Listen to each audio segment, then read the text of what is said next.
ito, meron tayong aayusin na computer. So, ito siya. Ang problema niya is nag-shutdown. Oh no! Ayan. Kita nyo? AMD A8. Oh, come on, man. AMD A8. Ayan, malinis po siya. Malinis yung loob. Nilinisan ko na yung fan. Pero, ayan. Makikita nyo mga sir na kapag in-stress test ko siya sa pamamagitan ng format GPU stress test,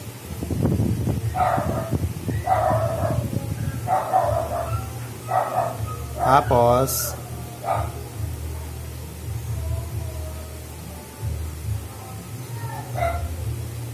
CPU burner, tignan natin para makita nyo ang problema. Hintayin natin. 1 hour later. Check natin kung mahina ang chipset ay mainit. Northbridge. Mainit nga sir. Yan, nakikita nyo. Ang problema kasi nito ng mga sir is nag-shutdown na lang bigla. So, nakikita nyo sa screen na nakalagay 28 Celsius. Ayan yung problema natin sa AMD mga sir, yung Celsius niya hindi talaga accurate. So ano siya, APU siya, ibig sabihin hindi nakakabit sa PCI slot. Wala tayong video card o graphic cards dito sa PCI slot. Built-in na graphics ng AMD A8 yung gamit natin. Hintayin natin. Kasi kanina nang tinesin ko to, nag-shutdown siya. Kanina nag-shutdown siya bigla, nag-turn off. So ang gawin ko rito, check ko ulit. Mahali kong i-check itong power supply, kasi power supply bubuksan ko. Ito kasing sa processor is bago yung thermal paste nya. Oh, napansin nyo mga sir, nag-turn off siya. Nag-turn off siya. Sakto pa na hinawakan ko yung processor. So sakto pa na hinawakan ko yung processor mga sir. Okay, bali alisin na muna natin yung processor at tignan yung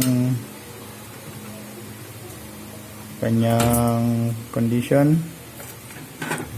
Okay naman mga sir yung thermal paste nya, bago pa. Buksan natin, reset natin yung connection natin. Hindi ko pala ito na-reset kanina. Yan, ganito mag-repair mga sir ng computer. Kasi minsan yung connection mismo sa mga sa motherboard, sa hard disk, minsan na yun yung nagiging naglo-lose. Kaya kapag hindi mo na-reset, pag di mo ni-reset, nagloloko.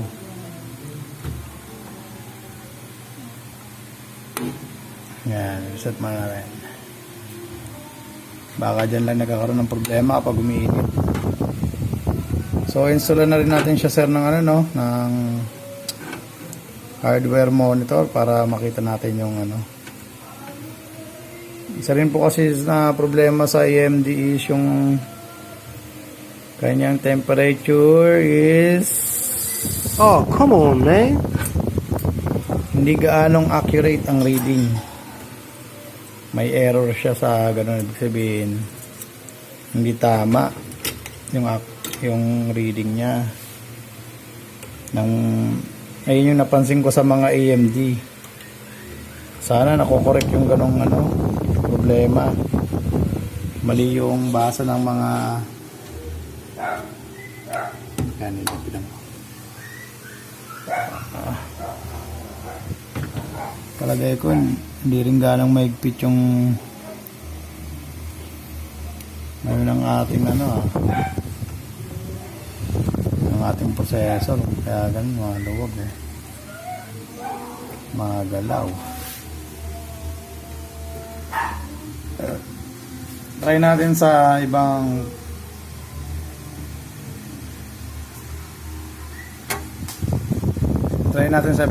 CPU kung gumagalaw siya.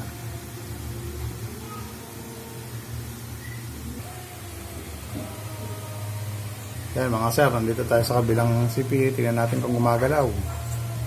Oops, hindi. Maigpit siya. Yan, nandito na ulit tayo sa unit. At medyo questionable yung pagkahigpit ng ating processor. So, try natin ulit. Kasi na-reset natin yung processor. On natin ulit. Oops, tayo mag-on. On natin ulit.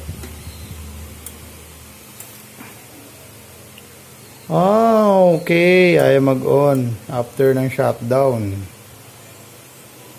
So, check natin mga sir yung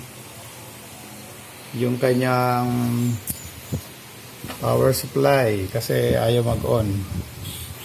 So, dahil ayaw mag-on,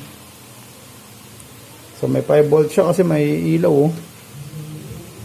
May ilaw. So, may problema daw tong niya, may ilaw daw kahit nakapinto. Yun yung problema ng user nito. So ang gagawin natin, tanggalin natin tong kanyang power.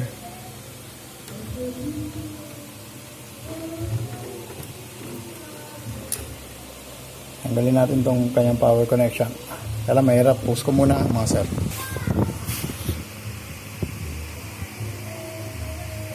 Ayan mga sir, bali natanggal ko na yung kanyang main 24 pin power supply.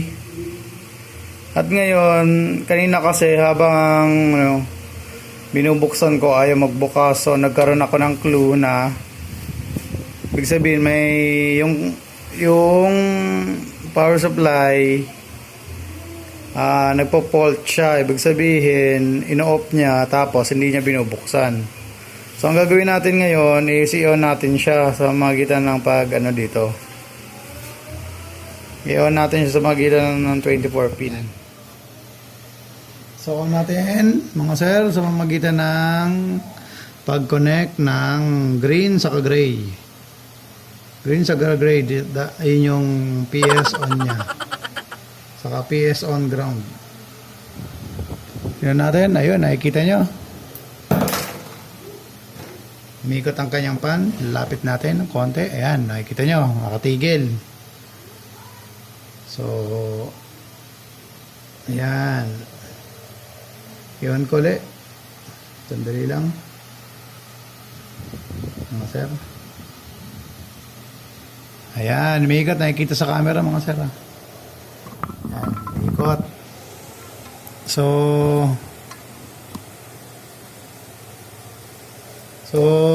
ang gagawin natin dyan is, gagawin ko ngayon,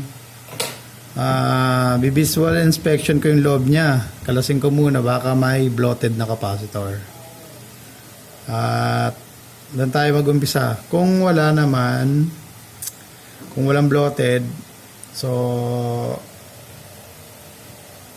lilipat ngayon yung aking target sa motherboard.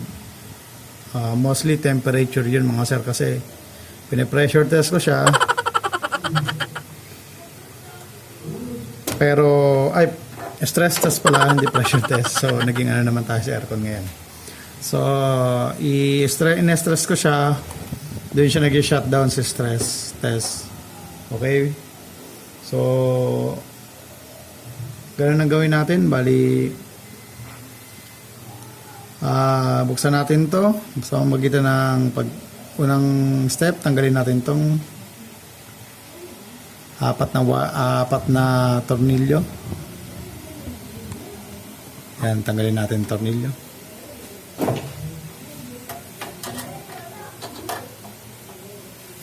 Siyempre, una muna, huwag nyo kalimutan tanggalin yung kanyang mga connection sa loob, mga sir. Yan, muna. Pag tanggal na, saka nyo na tanggalin yung ano.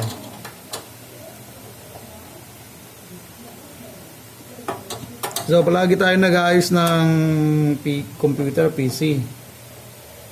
Kaya mag-subscribe kayo sa channel ko para ma-inform kayo Oh, come on, man. iba pang mga repair videos. Kasi yung ibang repair videos para sa ay mga ibang pagre-repair sa PC is hindi naman siya mahirap. Yung iba need mo lang talaga ang galawin yung memory kapag ayaw mag-boot o mag-start yung Windows, ayaw pumasok.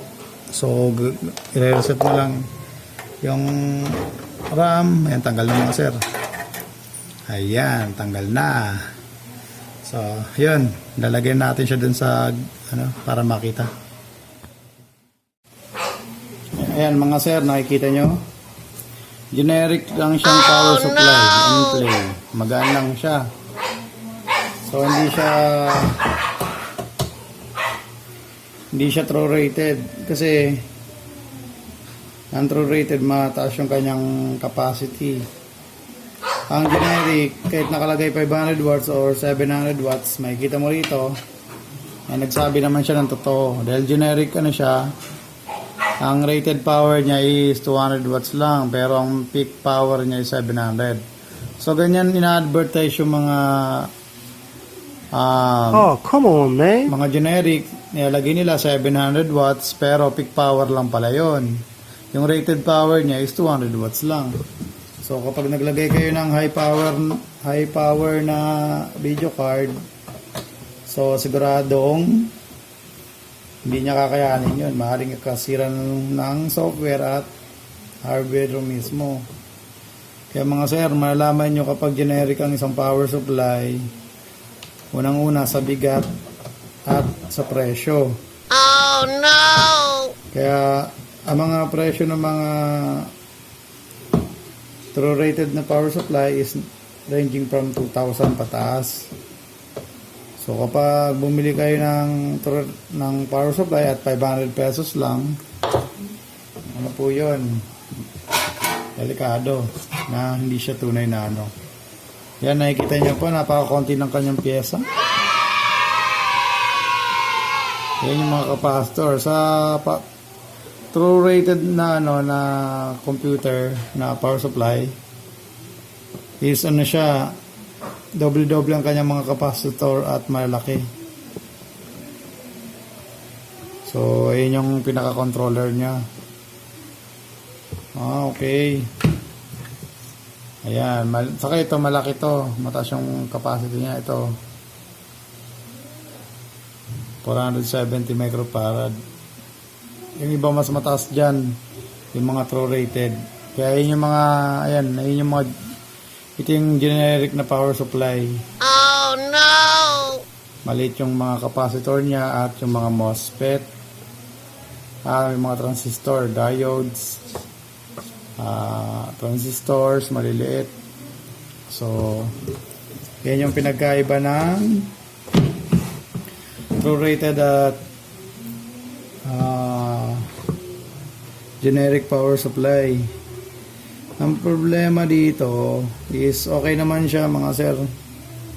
So tinignan ko yung capacitor, okay naman siya. Baka kinukulang siya ng power, kaya nag-shutdown. So dahil ang diskarte ko dito mga sir, kukuha ako ng power supply galing sa ibang computer at ito-test ko kung mag-shutdown ulit. Sige, yun na muna.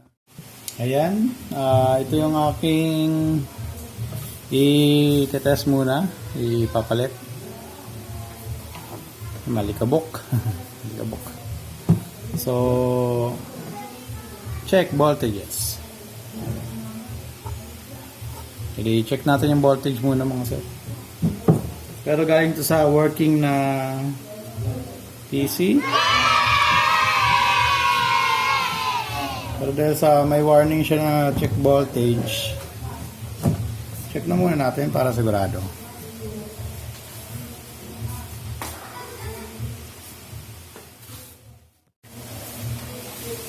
Mga sir, gamit tayo ng tester. Ito yung tester ko, Aneng, Oh, come on, man. na digital, fully automatic na siya, no? Yan lang kanyang button, malit lang siya. Auto DC. Nilagay mo sa auto DC yung kanyang ano. So, isaksak muna natin sa ating power supply.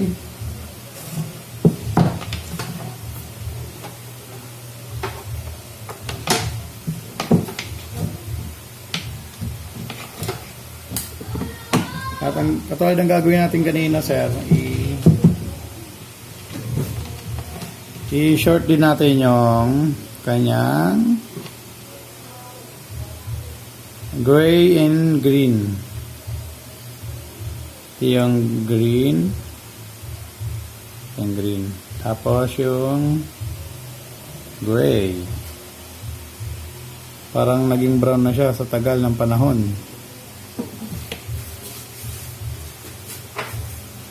Sorted natin. Dapat makikita natin na iikot yan. Tapos check natin yung mga voltage. Yung 12 volts sa yellow na wire. At yung 5 volts sa red na wire. At yung 3.3 volts sa orange na wire. So, yung black, yun po yung ground. Doon nyo siya susukat. Yan, nakita nyo mga sir, umikot siya. Yan, nakakabit yung naka-shorted. So check na natin yung kanyang voltage. So dilaw, kuha tayo ng ito yung sa CPU. Ito yung sa CPU. Madumi. Sa graphics, sa graphics ito mga sir, 6 pin. So dyan natin sukatin yung 12 volts. So positive yung pula sa 12 volts at ayun, nag-reading na siya. Yan, nakakabit siya. Ayun, 12.16. Okay yung kanyang 12 volts. At kapag okay yung kanyang 12 volts, sigurado yun mga sir, okay yung kanyang 5 volts. Kasi nakaano lang siya mga sir. Pero check natin ito. Ulit, dito sa Molex connector nyo, 4-pin connector. Yung kanyang pula or yung 5 volts, ayan, 5.2. So mga sir, okay yung kanyang power supply. Pwede natin i-check yun dun sa ano, sa ating inaayos na computer.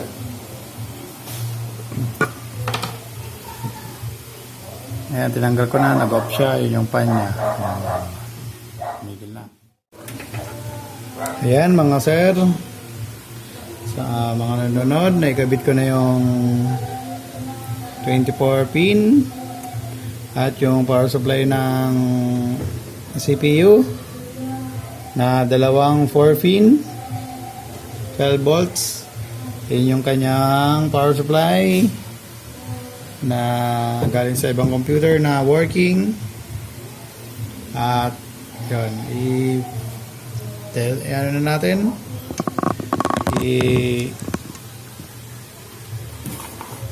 tingnan natin kung mag-shutdown pa. Ayan yung makikita nyo to kapag nag-shutdown, mag-turn off. Paano natin mga sir, at naisaksak ko na rin siya. Ayan, nag-on. So tingnan nyo yung monitor, may magdi-display dyan. Ang problema nito mga sir, i-sulitin ko, nag-shutdown siya. Ayun, no bootable disk detected. So hindi pa natin nakikabit pala yung power supply ng ating hard disk. So kabit muna natin, turn off muna natin at kabit muna natin. So ulitin ko, ang problema nito is nag-shutdown siya at nagpo-fault siya sa power supply. Ibig sabihin yung power supply is naglalak ng naka-off, hindi na nag-on. So, kabit natin yung hard disk. Kasi walang OS siya. Hindi natin nakikabit yung power supply ng hard disk. Yan mga sir. Nod-nod lang kayo dito sa aking channel at para magkaroon kayo ng do-it-yourself na kaalaman sa pagre-repair at mga additional knowledge. So susunod mag-tutorial din ako ng mga parts ng motherboard o parts ng computers. Yan, on natin ulit. Ikabit ko na yung ating HDD power supply. Ayun yung kanyang HDD. Nakatagilid. Yan. Kapag nagustuhan nyo yung aking video, like nyo lang at subscribe kayo. Huwag nyo kalimutan yung notification bell. Yan na po, Gigabyte. Kanyang motherboard. Ayun. Start normally. Click natin yung start normally kasi nga biglang nag-shutdown siya kanina. Yan. I-run ulit natin yung format at yung CPU burner natin siya at yung GPU burner din para ma-stress test siya at maghang uli kung ano.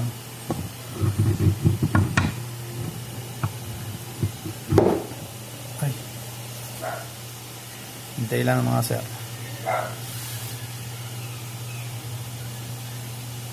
Ayun na. Yan. Picture natin kapag nag-shutdown siya. Dito lang. Okay na yan. Yan. So, buksan natin yung format. So, medyo galawin natin yung kanyang proseso. Ay! Yung proseso. Kung mag-shutdown. So, hindi. Hindi siya nag-shutdown kapag ginalaw yung processor. So, medyo ginagalaw-galaw pa. Hindi. So, kasi kanina is nung nag-shutdown, saktong nakahawak ako sa processor. So, hindi siya nag-shutdown. Okay. Okay yung kanyang ano. So, stress test natin mga sir. CPU burner muna tayo. Start. Yan, gumagana na yan mga sir. Tapos, yung ating GPU test.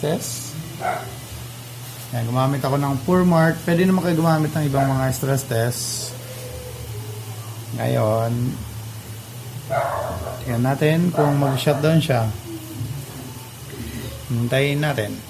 Kung hindi, ang may problema yung power supply. So, hindi kaya ng generic power supply na paganahin yung A8 na AMD A8. Kaya nag-lock yung power supply niya kasi nag-shutdown. Mababa masyado yung voltahe. So, hintay lang tayo mga sir. At sana hindi na mag-shutdown uli. Kagaya ng pagmamahal niya na nag-shutdown. Oh no! About 30 minutes. Pero papas forward ko na lang yung video para mabilis. Hanggang doon sa nag-shutdown siya mga sir. Yan, ginagalaw ko yung processor. Nahawakan ko. Check ko yung unit niya. So, mga isa pang tips mga sir. Ang computer, nasisira ka agad siya kapag mainit masyadong pyesa. Yung hindi nyo na siya na mahawakan yung mga pyesa. Yan. Ito, katulad nito, ito yung chipset niya. Yung pinaka main chips ng motherboard. So, siya yung nagko-connect sa processor or hard disk papuntang processor o processor papuntang hard disk. Saka dito sa PCI niya, sa oras, itong chips na to. Marami pa siyang function. Ito ay dito sa ano, mga USB. Yan, dyan din nakakabit yan mga sir. USB connection nyo. Tapos yung sound chips, sound card, o built-in sound, ano niya, chips, dyan yan nakakabit. Dito, pumupunta yan dito bago pumunta sa processor. So, itong memory, direkto na siya sa processor at itong graphic cards slot o PCIe X16 slot. Yan, tayo lang muna tayo mga sir. Yan, okay naman yung kanyang init.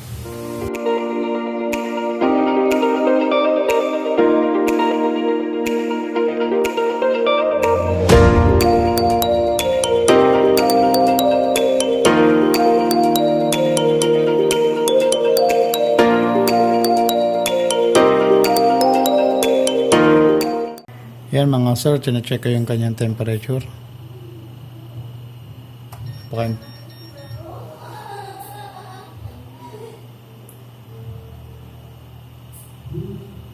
Napaka-importante nun mga sir, yung temperature.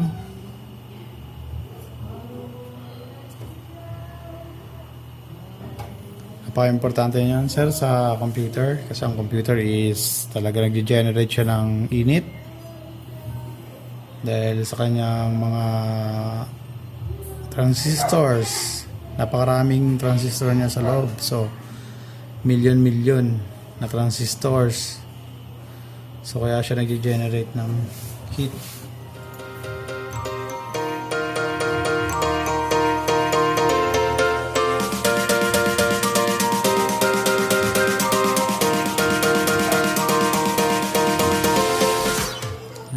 Papakita ko sa inyo yung kanyang task manager. Yan, nakikita nyo, fully loaded yung processor Oh, come niya. on, man. So, tandaan nyo mga sir, yung processor niya is nandito sa nandito, processor niya, saka yung video card, video graphics processing unit niya. So, kaya yung init ng sa video processing, saka yung CPU nandito sa ito nagdi-dissipate ng init. So mas maganda rito na mayroon siyang ano rito, exhaust fan. Kung wala, nananatili dito yung init niya, kaya mas mainit siyang nagwo-work, gumagawa siya ng mas mainit kaya sa kung meron exhaust fan dito sa likod. So, hinihigop din naman yun ang power supply niya kasi nakatutok naman. Kaso mas maganda pa rin yung may exhaust fan ka. Extra fan.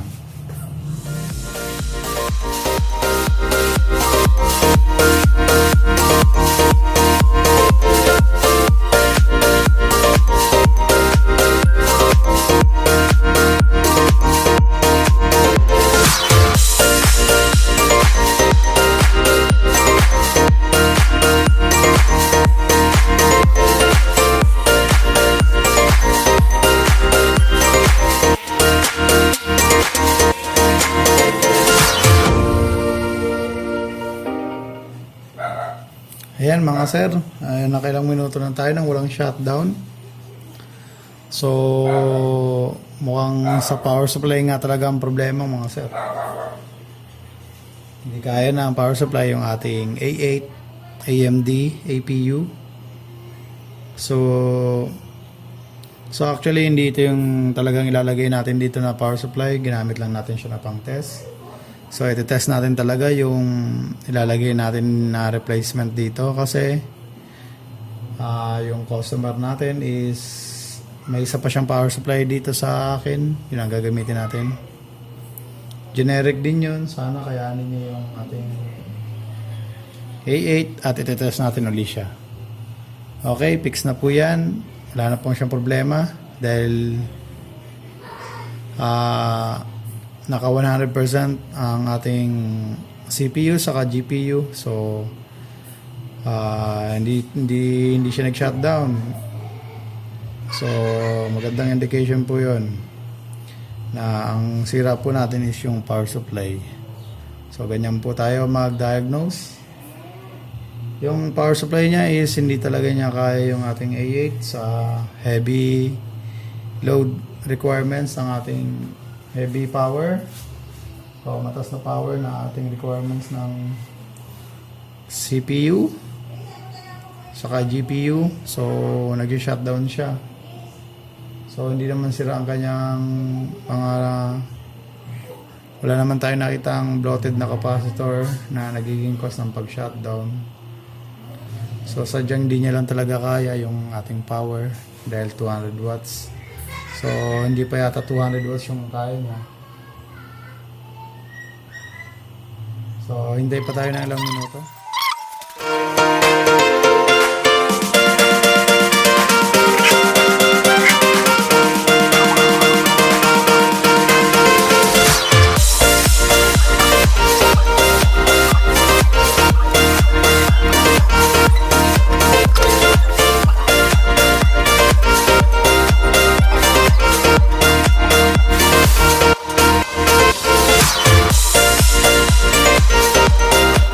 Yan mga sir, okay yung ating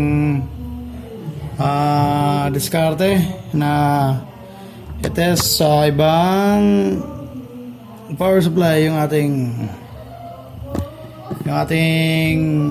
Oh, come on, man. CPU or system unit. So mga sir, ang tawag dito sa system unit natin is tinatawag nila itong CPU, which is mali po yun mga sir, kasi ang CPU is isang part niya lang sir, ito nasa loob ng ating heatsink.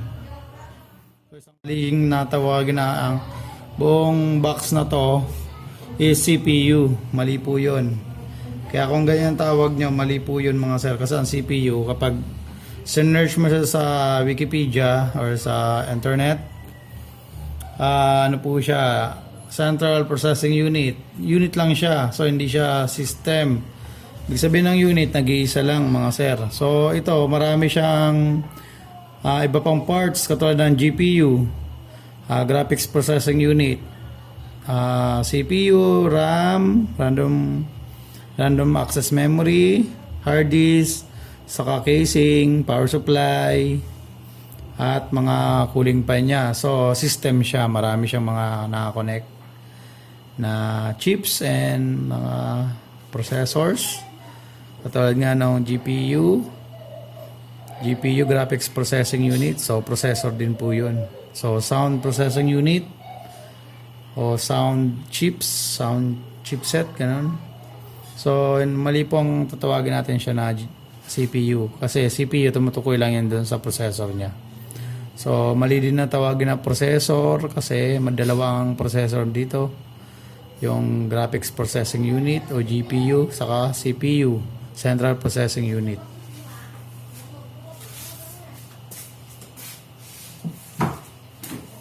So, ayan na mga sir. I-test na natin siya sa kakabit natin yung bago, yung talagang ikakabit natin dito na power supply. Tapos test natin ulit siya. Okay? Okay na yan mga sir. Pasado na yan sa stress test. Nakailang minuto na tayo? 20 minutes. Ayan na. Naikabit ko na yung power supply na dapat sa kanya. Yun yung magiging power supply. Test natin kung mag-shutdown siya sa power supply na yun. Na nito. So, hintay tayo ng ilang minuto. At kung hindi siya mag-shutdown, mas mabuti. Maganda.